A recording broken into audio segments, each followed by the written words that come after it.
Good day, Great Halls. In today's lesson, we're going to be learning about tropical cyclones. By the end of this lesson, you will be able to describe the characteristics of tropical cyclones, including the conditions necessary for their formation. You'll also be able to identify their impacts on humans, the economy, and the environment. And lastly, you'll be able to suggest strategies to minimize their impacts. But before we get into the content of the lesson, let me ask you this. Have you ever experienced very strong winds in summer, even though it was hot? Well, if your answer is yes, this is mainly caused by tropical cyclones. Now, let's explore what exactly a tropical cyclone is. A tropical cyclone is a powerful rotating storm system that forms over warm tropical or subtropical ocean waters. From above, they look like a giant swirling disk of clouds, as seen on the image on the right, but on the ground, they cause real damage. Okay, so now that we know what a tropical cyclone is, let's take a closer look at its main characteristics. Firstly, tropical cyclones are intense low-pressure systems. This means the air pressure at the center is usually below 100 HPA, which is why winds are drawn so strongly towards the middle. Secondly, they only form over warm tropical oceans, especially in late summer and autumn when heat and humidity are at their highest. That warm water is the cyclone swirl. Next, their rotation depends on which hemisphere they're in. In the southern hemisphere, which is where we live, they rotate clockwise, and in the northern hemisphere, they rotate anti-clockwise. They also have a steep pressure gradient, meaning the change in pressure over a short distance is very large. So basically, the steeper the gradient, the faster the winds blow, sometimes reaching speeds of up to 200 kilometers per hour. Another important feature is their movement. Tropical cyclones generally move from east to west within the tropical easterlies, and at the center you find the eye, which is a very calm and clear area surrounded by the eye wall, which has huge cumulonimbus clouds producing heavy rain and storm surges and especially strong winds. Lastly, they are given names usually in alphabetical order, and they can last several days while over the ocean. But once they reach land, they weaken quickly because they lose their moisture supply and face more friction from the ground. So learners, in short, tropical cyclones are powerful rotating storms with strong winds, heavy rain, and a very distant structure, and understanding these characteristics help us predict their behavior and prepare for their impacts. Now that we have understood the characteristics of tropical cyclones, we have to also know the conditions necessary for their formation. They form between 5 degrees and 30 degrees north or south of the equator. This is where the Coriolis force is too weak, which is at the equator. The sea surface temperature must be above 26.5 degrees Celsius or 27 degrees to supply enough heat and moisture through evaporation.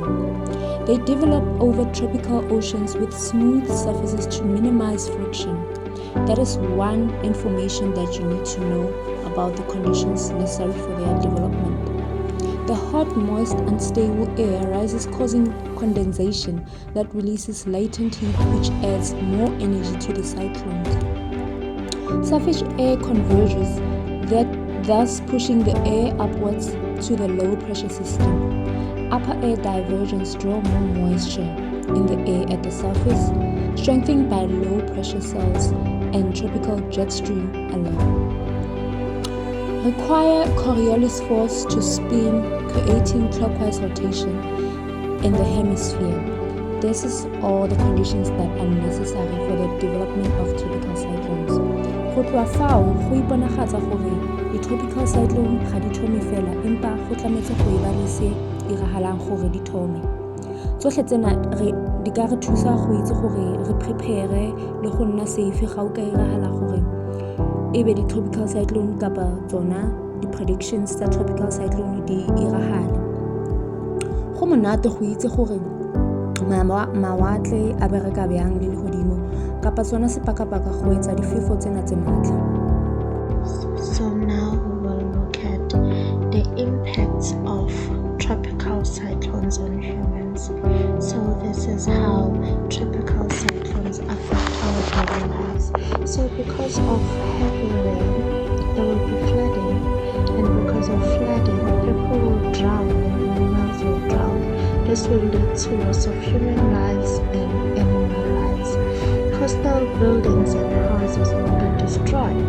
There will be an outbreak of waterborne diseases such as cholera, malaria, due to the contamination of water. There will also be food shortages leading to starvation.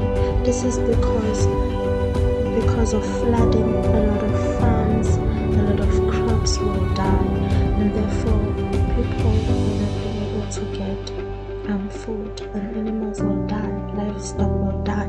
And this will lead to starvation, and also this will then lead to loss of human lives.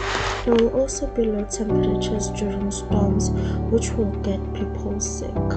So now I want you to pause the video and think about one social impact of a tropical cyclone and try to explain it in one sentence. So just think about how a tropical cyclone can affect you as an individual, you or your life or your daily life. Just pause the video and try to write it somewhere, and then try to explain it in one sentence.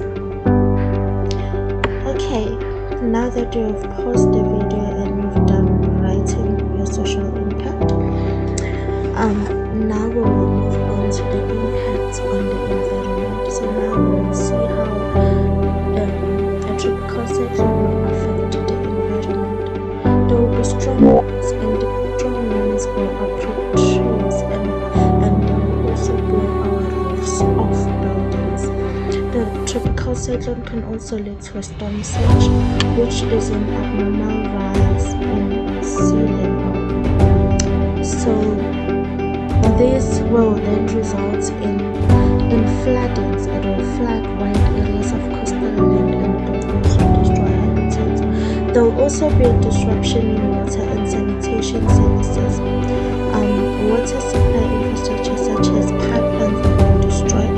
There will also be a loss of grazing lands and erosion of fertile topsoil. So now think back to what we were talking about on the impact on humans. So because of flooding, our farms will get damaged, or they will get destroyed. Therefore, there won't be any grazing lands for our livestock, and this will also result in food shortages. There will also be a disruption in electricity infrastructure. Our substations and power lines will be damaged.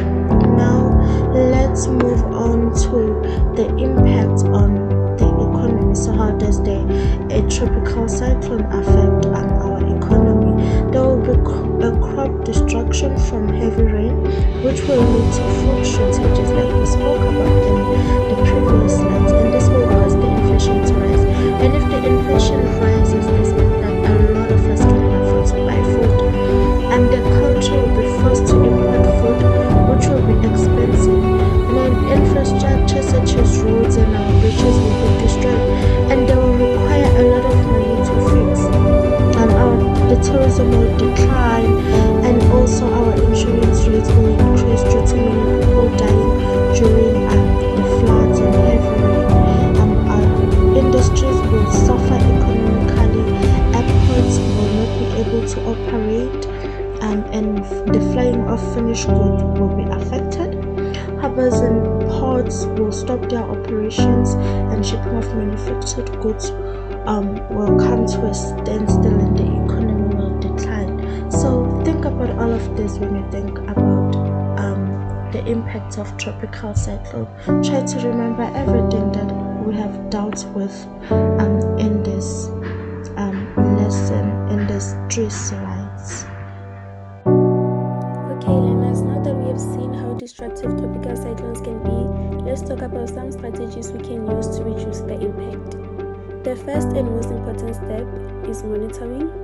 We can use satellite tracking and sensors to detect cyclones early. This allows them to give accurate forecast about the storm's path and strength. Secondly, early warning systems are essential. If people get alert in time, they can evacuate safely and which can reduce the impact. But the warnings must be clear and reach everyone, especially those in vulnerable areas. Evacuation plans should be in place for low-lying coastal areas, as these places are the most vulnerable areas during tropical cyclones. Removing people out before the cyclone hits can save lives. We also need strong infrastructure. Buildings, roads, and bridges should be built to withstand high winds and heavy rain. This reduces damage and makes recovery faster. In countries with fewer resources, upgrading technology is important. This helps us to track storms more effectively and respond faster. And of course, having well-equipped emergency service is key to dealing with the aftermath quickly. So in summary, monitor the storm, warn people early, evacuate high-risk areas, build strong infrastructure, and make sure emergency teams are ready to respond.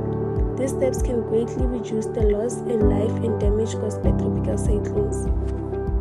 Before we wrap up, let's quickly go over the key points from today's lesson on tropical cyclones. We started by learning the definition that they are intense low-pressure storms forming over warm tropical oceans with strong rotating winds, heavy rainfall, and a calm eye at the center. We then moved on to look at the conditions needed for them to develop, with being warm seas, Coriolis force to start the rotation, moist and stable air, surface air convergence, and lastly the upper air divergence. For the characteristics, we saw that they rotate clockwise in the southern hemisphere and anti-clockwise in the northern hemisphere, and that they usually move from east to west, and they weaken over land because they lose their moisture source. We then explored their impacts. This will be social, like loss of life and disease outbreaks, or environmental, like flooding, and economic, like infrastructure damage and tourism losses. Finally, and lastly, we discussed the strategies to minimize their impact. This could include satellite monitoring, early warnings, evacuation of high-risk areas, or building strong infrastructure and having well-equipped emergency services. Now for your take-home task, I would like you to test your knowledge of today's topic. You'll find the activity online using this link on the slide. Simply click on it or copy it into your browser. It's a short quiz that will check your understanding of the main ideas we discussed today. Remember, this is not just about getting the answers right, but also about helping you revise and see which areas you need to review again. Text on knowledge and